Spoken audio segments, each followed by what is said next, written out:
शाह मौला शेर यज़्दा क़ुव्वत परवरदिगार ला फता इल्ला लिल असरफिल्लाहुल शमशे दलाइल सीने अक़दस फैज़ान नबीयतुल जहाद मदीनतुल इल्म व दारुल हिकमा सीने नशर तवज्जुहा अल्लाह पाक के अस्माउल हुस्ना नामेर बरकते जगते परवरदिगार अल्लाह আমাদের যথার্থ বলা শোনা আমল করার তৌফিক দান আমিন। কুরআন কারীমের যে আয়াত কারিমা তেলাওয়াত হয়েছে पारा नंबर 14 सूरा नंबर 16 आयत नंबर 114 सूरार नाम सूरा नहल।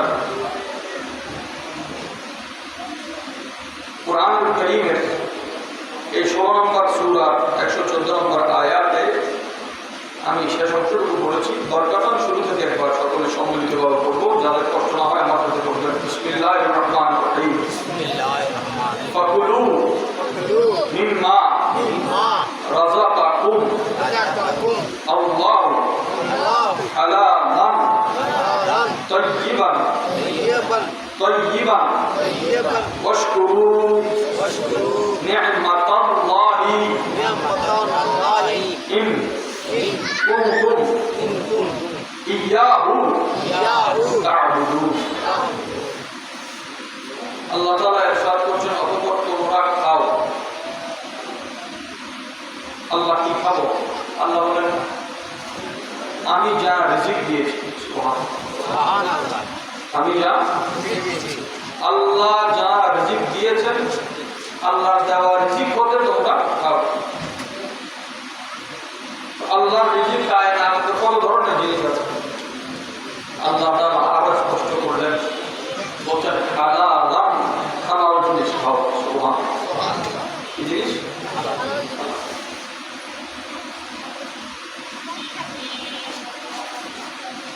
তারপরে হালাল বলতে তো অনেক কিছু আছে। এক এক দেশের, মনে করেন সারা বিশ্বে এক একটা দেশে এক একটা ফেভারিট খাবার আছে। শুধু ধর্মীয় দৃষ্টি করে খাবার নয়, যে বাংলাদেশের মুসলমান, আরবের মুসলমান, ইন্ডিয়া পাকিস্তানের মুসলমান, এক একজনের রুচি আলাদা আলাদা। আল্লাহ পাক রব্বুল আলামিন ইরশাদ করছেন, শুধু হালাল নয়, আরেকটা স্পষ্ট করে বলে তাইয়িবান, পবিত্র। হালাল পবিত্র, হালাল পবিত্র। একটু মনে রাখুন, হালাল এবং পবিত্র যে অনেক জিনিস আছে, ওই জিনিস থেকে প্রথম কথা হবে হালাল। আর হালালের মধ্যে অনেক হালাল আছে মুবাহ হালাল, অনেক হালাল আছে মাকরুহ হালাল। মুবাহ হালাল, মাকরুহ হালাল, আর অনেক হালাল আছে মুস্তাহাব হালাল। আল্লাহ তাআলা বললেন, উত্তমটা রিজিকের মধ্যে বাছাই করো, ওইটা মুস্তাহাব, ওইটাই সুন্নাত, ওইটাই হালাল, এবং ওইটাই আল্লাহর দেওয়া আফজল রিজিক। সুবহানাল্লাহ। আল্লাহ আমাদেরকে হালাল ও তাইয়্যিব হাসিলের তৌফিক দান করুন। আমিন। এই কথা বলার পরে আল্লাহ পাক ইরশাদ করছেন, ওয়াশকুরু, তোমরা শুকরিয়া আদায় করো। সুবহানাল্লাহ। ওয়াশকুর, তুমি শুকরিয়া আদায় করো, কৃতজ্ঞ হও, কৃতজ্ঞতা আদায় করো। ওয়াশকুরু, তোমরা বহু বচন, একজন দিয়ে বহু বচন হয়। এই শব্দের মধ্যে আমাদের উপর হুকুম আছে যে আমরা চাইলে একাও শুকরিয়া আদায় করতে পারি, একত্রিত হয়েও শুকরিয়া আদায় করতে পারি। এখন শুকরটা কি কিসে আদায় করব? আল্লাহ তাআলা বলেন, নি'মাতাল্লাহি, আল্লাহর নিয়ামতের। সুবহানাল্লাহ। লানতের শুকর হয় না, গজবের শুকর, আযাবের শুকর হয় না। বলেন নিয়ামতের শুকর হয়, রহমতের শুকর হয়, ফজলুল্লাহর শুকর হয়। আল্লাহ যার উপর দয়া করেছেন ওই বান্দা শুকরিয়া আদায় করবেন। সুবহানাল্লাহ। এখন আল্লাহ তাআলা হালালের সাথে শুকরের একটা সম্পর্ক দিয়েছেন। আয়াতে কি? সূরার নাম মনে না থাকলেও সংখ্যা যাতে মনে থাকে আমাদের। 16 নম্বর সূরা, 114 নম্বর আয়াত। সূরা নাম্বার 16, আয়াত নাম্বার 114। আমি আস্তে আস্তে বলছি, যেহেতু এটা শিক্ষিত সমাজ, এখানে হই হুল্লারের দরকার নাই। এখানে আপনি 1 মিনিট কথা শুনতে হচ্ছে আপনার মন মতো পছন্দের হোক বা অপছন্দের হোক, তার লিপ্ততা যখন আমরা উপস্থাপন করবো, বিরোধিতার জন্য করতে পারবে, কিন্তু ইনসাফের যুগে আর বিরোধিতা করতে পারবে না। কোনো মানুষ যদি হক তালাশ করে, দলিল পাওয়ার সাথে সাথে সে করদার যুগটা মেনে নেবে। আল্লাহ পাক রব্বুল আলামিন হালালের পরে পবিত্র শব্দটা উল্লেখ করলেন, পবিত্রতার পরে শুকরের কথা উল্লেখ করলেন, শুকরের সাথে নিয়ামতের কথা উল্লেখ করলেন। এই চার উল্লেখের পরে আল্লাহ তাআলা একটা শব্দ জুড়ে দিচ্ছেন যে কোন মানুষ চাইলে হালাল খেতে পারবে কিনা, কোন মানুষ চাইলে পবিত্র খাবার তার নসিব হবে কিনা।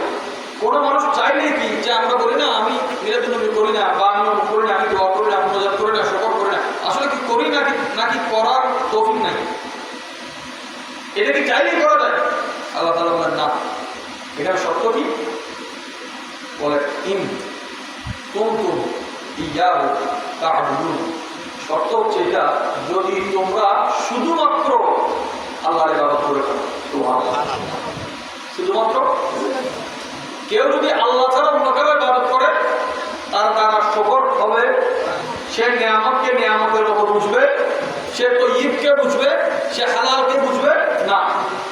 তাহলে হালালকে বুঝার জন্য, তয়্যিবকে জানার জন্য, শুকর করার জন্য, নিয়ামতকে চেনার জন্য এক নাম্বার কাজ কি? আল্লাহকে মাবুদ হাকিকি মানা এবং আল্লাহর ইবাদত করা, আল্লাহ পাক রব্বুল আলামিনকে মহব্বত করা। সুবহানাল্লাহ। তো মহব্বত থেকে এই নিয়ামতকে চেনা যায়। নিয়ামতকে যে চিনল, লা ইন শাকারতুম লা আযীদান্নাকুম, কোরআনে পাকের 14 নম্বর সূরা 7 নম্বর আয়াতের মধ্যে সূরা ইব্রাহিম আল্লাহ পাক ارشاد করছেন, যদি তোমরা নিয়ামতের শুকরিয়া আদায় করো, আমি নিয়ামতকে অবশ্যই বৃদ্ধি করে দিব। সুবহানাল্লাহ। এখন নিয়ামত কি? আল্লাহ তাআলা এই আয়াতে নিয়ামত শব্দটা উল্লেখ করেছেন রিজিকের পর। কিসের পর? রিজিকের দুটো গুণ। নামাজের জন্য ওযুর দরকার আছে কিনা? ওযুর জন্য পানির দরকার আছে কিনা? পানিটা কি যে কোনো পানি হয়ে গেল, নাকি পানির কোনো গুণাগুণের দরকার আছে? তাহলে পানির তিনটা জিনিস দেখতে হবে, রং ঠিক আছে কিনা, স্বাদ ঠিক আছে কিনা, গন্ধ ঠিক আছে কিনা। কটা গুণ? 3 গুণ। বলে 3 গুণের মধ্যে যদি 1 গুণ পাওয়া না যায়, বাকি আছে কয় গুণ? এমন অবস্থায়ও ওই পানি দিয়ে ওযু হবে, কিন্তু 3 গুণের যদি দুইটাই নষ্ট হয়ে যায়, ওই পানি দিয়ে ওযু প্রতিদিন আমরা ওযু করি, গোসল করি, পানির উপর কয়জন খেয়াল করি?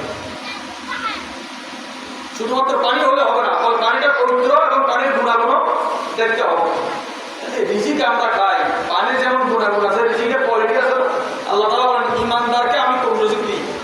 ঈমানদারের জন্য দুনিয়ার রিজিকের খাজানা খোলা হয়েছে, তবে তাকে হুকুম করা হয়েছে সে যেন তার রিজিকের কোয়ালিটি মেনটেন করে। আপনি বড় বড় ফ্যাক্টরির সাথে কাজ করেন, বিদেশি বায়ারদের সাথে কাজ করেন, বড় বড় ব্যবসায়ীদের সাথে কাজ করেন, সে যদি কোনো মালের অর্ডার আপনাকে দেয়, ওই প্রোডাক্টটি দেওয়ার আগে, সে চেক করার আগে আপনি আগে কি করবেন? আগে কি তারা চেক করবে নাকি আপনি করবেন? যে আমি কোন কোয়ালিটি দিচ্ছি, এই কোয়ালিটিকে আমার মধ্যে আগে আছে কিনা, বা আমার পছন্দ কিনা, আমার মনত্ব হচ্ছে কিনা। যে একটা জিনিস দেওয়ার আগে সেই জিনিসটা নিজের মন মতো করে সর্বোচ্চ ভালো চেষ্টা করে দেওয়া, এটা ইসলাম।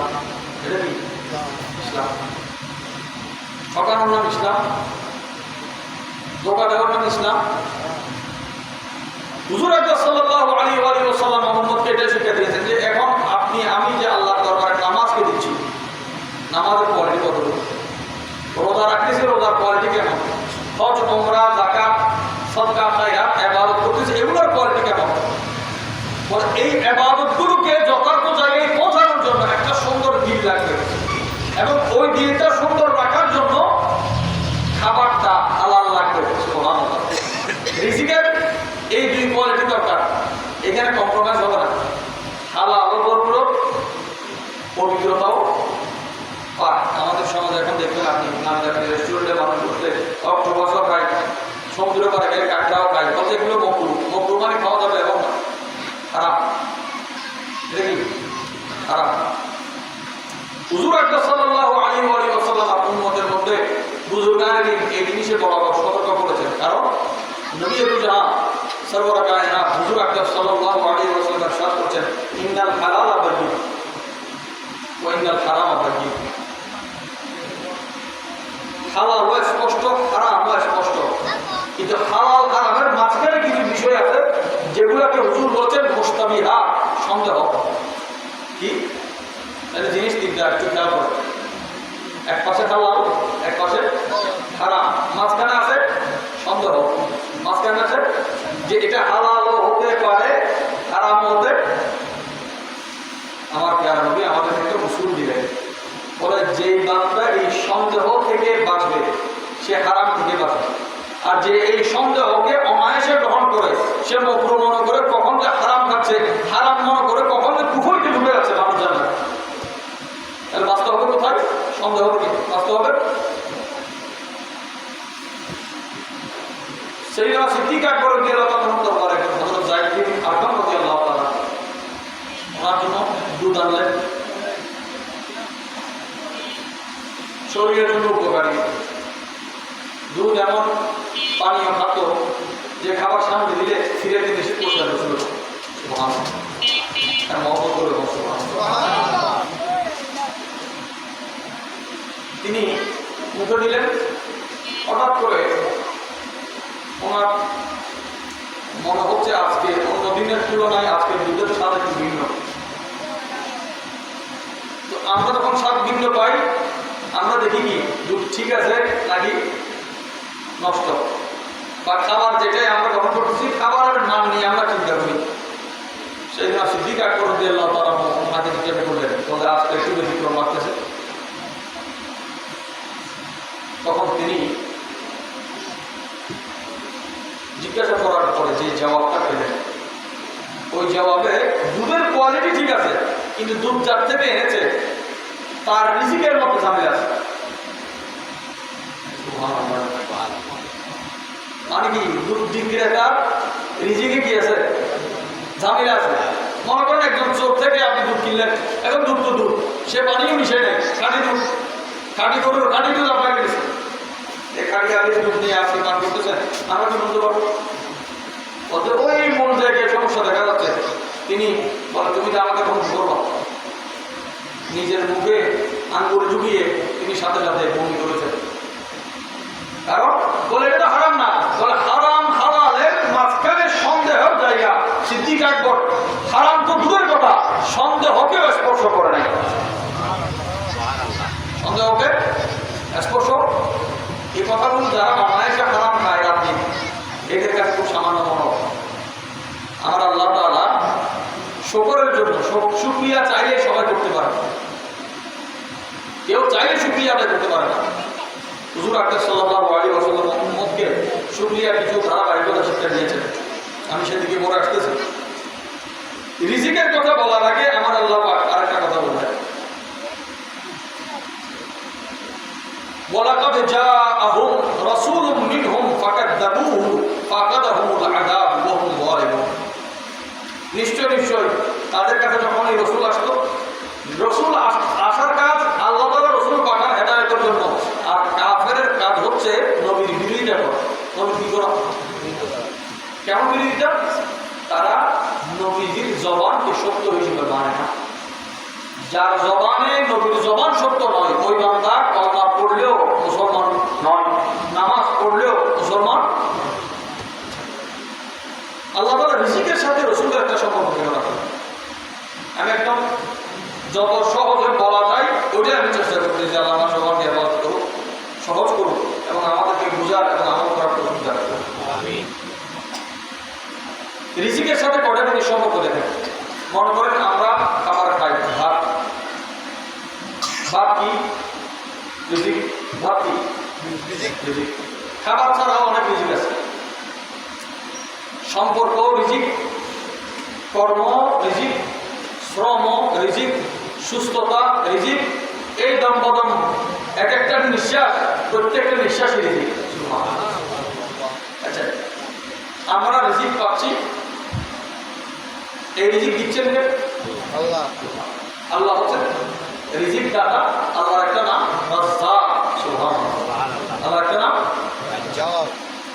আমরা হচ্ছি মারজুক। আমরা কি আর মারজুক, আল্লাহ রাজ্জাক আমরা, অর্থাৎ রিজিক দাতা যে জিনিসটা দিবেন সেটা রিজিক, রিজিকটা যারা গ্রহণ করবেন তারা মারজুক, রিজিক প্রাপ্ত। যেমন আল্লাহ রহমানুর রহিম করতেছেন রহমত, যারা রহমত পায় তাদেরকে বলা হয় মরহুম। সুবহানাল্লাহ, তাদেরকে বলা হয় মরহুম। আমার প্যারা নবীজির উম্মতের মধ্যে কোন মানুষ মারা গেলে তার আগে আমরা কি লিখি? মরহুম লিখি না? উম্মত মারা যাওয়ার আগেও মরহুম, মারা যাওয়ার আগেও, এমনকি উম্মত দুনিয়াতে আসার আগেও মরহুম।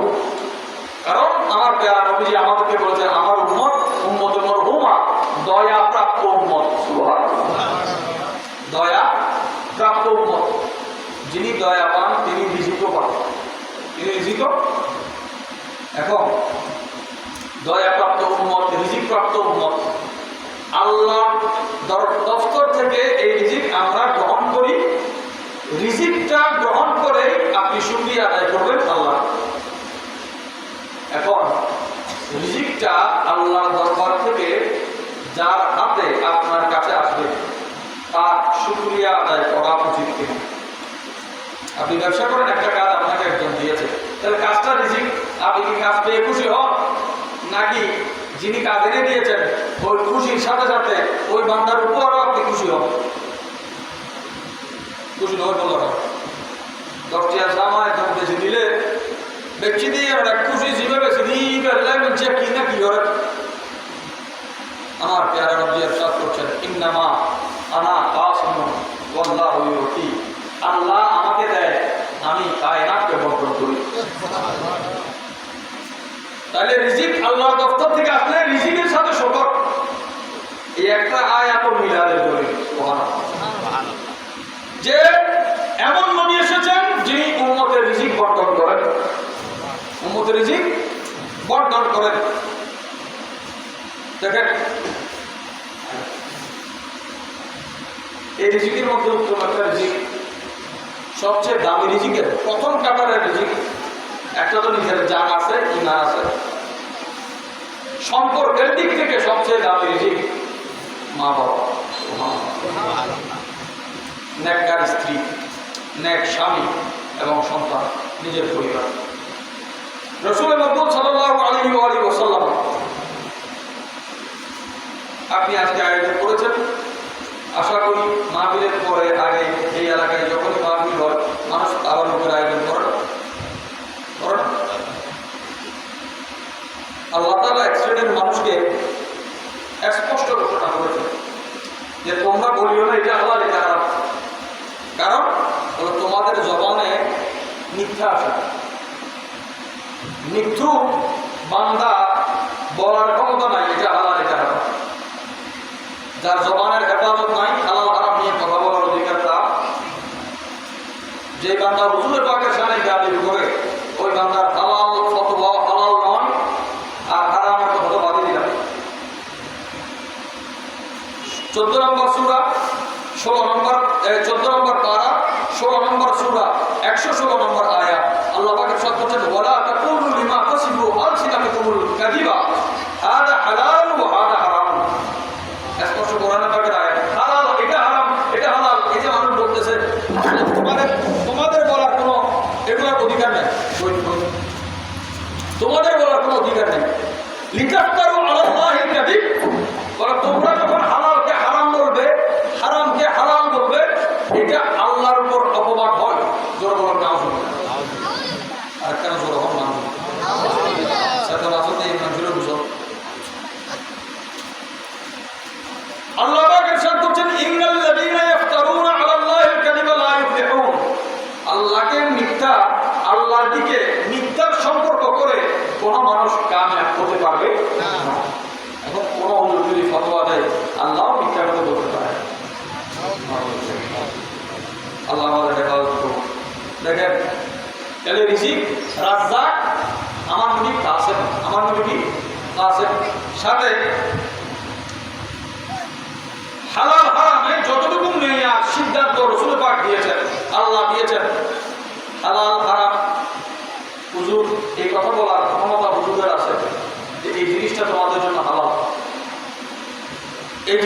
আমাদের জন্য হারাম।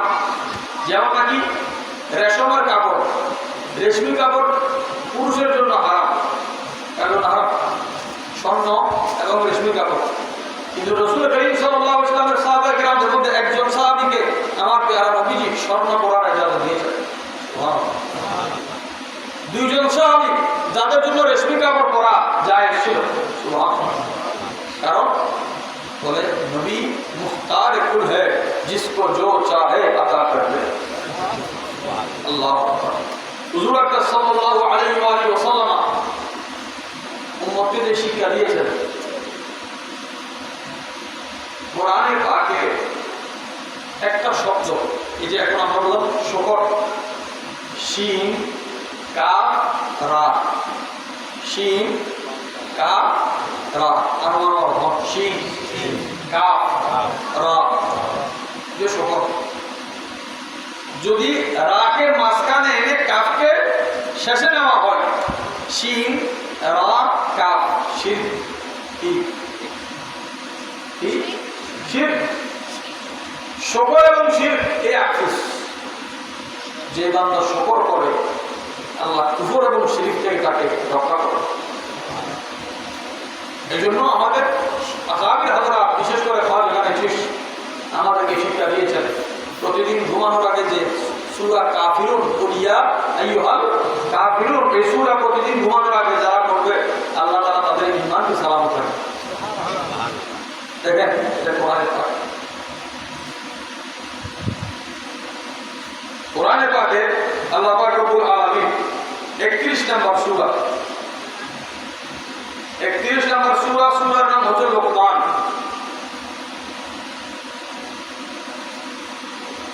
21 পারা 31 নম্বর সূরা আয়াত নাম্বার 14 আমার আল্লাহ পাক ইরশাদ করছেন বিসমিল্লাহির রহমানির রহিম ওয়াসাইনাল ইনসান বিওয়ালিদাইহি, যে আল্লাহ বলেন আমি মানব জাতিকে তাদের মা বাবা সম্পর্কে ওসিয়ত করেছি। সুবহানাল্লাহ। এই কথা বলার আগে আয়াত, এই শব্দের আগের আয়াত কি? হযরত লোকমান আলাইহিস সালাম ওনার সন্তানকে কি বলেছেন? ইয়া বুনাইয়া লা তুশরিক বিল্লাহ ইন্নাশ শিরকা লাযুলমুন আযীম। শিরকের কথা বলে কিন্তু শুকরের কথা আসতে আসতে ওয়াসাইনাল ইনসান বিওয়ালিদাইহি, লোকমান আলাইহিস সালাম ওনার সন্তানকে ওসিয়ত করেছেন। আল্লাহ কায়নাতের জন্য এই ওসিয়তকে উন্মুক্ত করেছেন। সুবহানাল্লাহ। অর্থাৎ আল্লাহ তাআলার কোন কাজ যখন আল্লাহর পছন্দ হয় আল্লাহ তাআলা এই কাজকে নিজের দ্বীনের মধ্যে জায়গা দান করেন। সুবহানাল্লাহ। হুজুর আকরাম সাল্লাল্লাহু আলাইহি ওয়াসাল্লামের শরীয়তে সাফা মারওয়া দুই পাহাড়ের মাঝখানে দৌড়াদৌড়ি দরকার কি ছিল? মা হাজারা আলাইহিস সালাম এক পাহাড় থেকে এক পাহাড় দৌড়েছেন সন্তানের জন্য। এখন কারো সন্তান তো এখানে পিপাসিত অবস্থায় নাই, এখন যন্ত্র মজুদ আছে, তাহলে দৌড়াদৌড়ির দরকার কি? বলে এত কিছু বোঝার দরকার নাই, আমার মাহবুবরা যে পথে হাঁটে তোমরাও সেই পথে হাঁটো, এটার নাম ইবাদত। এখন আল্লাহ পাক রব্বুল আলামিন ইরশাদ করছেন মা বাবার ব্যাপারে কি ওসিয়ত করলেন? বলে হামালাতহু উম্মুহু ওয়াহনান আলা ওয়াহনিন, কত কষ্ট করে একজন মা তার সন্তানকে পেটে ধারণ করে। বাচ্চার ওজন দিন দিন বাড়ে না কম? বাচ্চার ওজন যখন পেটে বাড়ে, একটা ইট যদি মানুষের পেটে বেঁধে দেয়, আমাদের পেটে বাঁধে, ইটে বাঁধে, আমরা কয় ঘন্টা রাখতে হবে? কিন্তু আমাদেরকে পেটে নিয়ে আমাদের মা ছিলেন হযরত ইমাম জাইনুল আবদিন রাদিয়াল্লাহু তাআলা, ইমাম হুসাইন রাদিয়াল্লাহু তাআলা, যার মানে মরণ মাস আসলে মানুষ দিওয়ানা হয়ে যায়। ওই ইমাম আলী মাকাম হোসাইনি সুন্নি, হোসাইনি মুসলমান যে আমরা বলি, হোসাইনি মুসলমানকে তিনি বলেন মা বাবা কি? মা বাবা কত বড় নিয়ামত। বলে যদি তাদের অস্তিত্ব না থাকতো তাহলে তোমার অস্তিত্ব আসতো না, তোমার অস্তিত্ব আছে তাদের অস্তিত্বের বলে। সুবহানাল্লাহ। নাম জাইনুল আবদিন রাদিয়াল্লাহু তাআলা বলেন, বলে মা এমন বড় নিয়ামত যিনি তার হৃদয়ের ফল সর্বপ্রথম তোমাকে পান করিয়েছেন। আল্লাহ ওই সিনার মধ্যে জান্নাতি নহর প্রবাহিত করেছেন। মা যখন সন্তানকে কোলে নেয় দেখবেন তার সব দিকে ঘিরে দেবেন আদর, ঠোঁটে চোখের আদর, দিলের আদর, দেমাগের আদর, হাতের আদর, অঙ্গ প্রত্যঙ্গের আদরগুলো দেখা যায়। যে রহমত মা তার কোল পিছিয়ে সন্তানকে যে কোনো অংশ বাদ না যায় মতো নিজের শরীরের সাথে লাগে। বলে এত বড় একজন দয়ালু আল্লাহ পাক যখন আমরা মায়ের পেটে থাকতে যেই দাঁড়িয়ে টিউবে ছিলাম, বাচ্চা দাঁড়িয়ে রেহাম বলা হয় না। আল্লাহ পাক রব্বুল আলামিন যখন এই রেহামকে সৃষ্টি করলেন, ওই রেহাম আল্লাহ পাক রব্বুল আলামিন কেন মায়ের দিলে এত দয়া হয়, রহমতের চাদর ধরে ওই রেহাম টান দিয়েছে। আল্লাহ তাআলা বলতেছেন কি চাও? বলে আমি আপনার থেকে জুদা হতে চাই না। আল্লাহ তাআলা বললেন যে তোমার সাথে মিলে থাকবে আমি তার সাথে আছি, যে তোমার থেকে জুদা হবে আমি তার সাথে জুদা। কাকে বললেন? যেই টিউবের মধ্যে, যেই রেহামের মধ্যে আমরা ছিলাম। অর্থাৎ মোট কথা হচ্ছে ওই অংশটা আল্লাহ তাআলা দিয়েছেন কাকে? মা জাতিকে।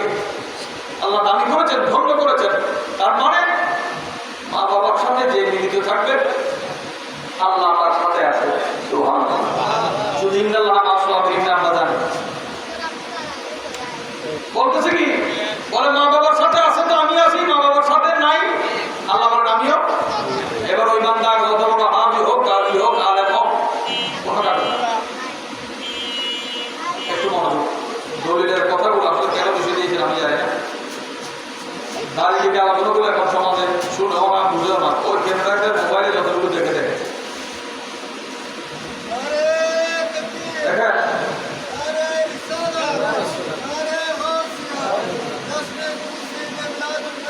সৈয়দনা ইমাম বুখারী রাহমাতুল্লাহ আলাইহি ওনার কিতাবে লিখতেছেন। আসসালামু আলাইকুম ওয়া রাহমাতুল্লাহ। আসসালামু আলাইকুম।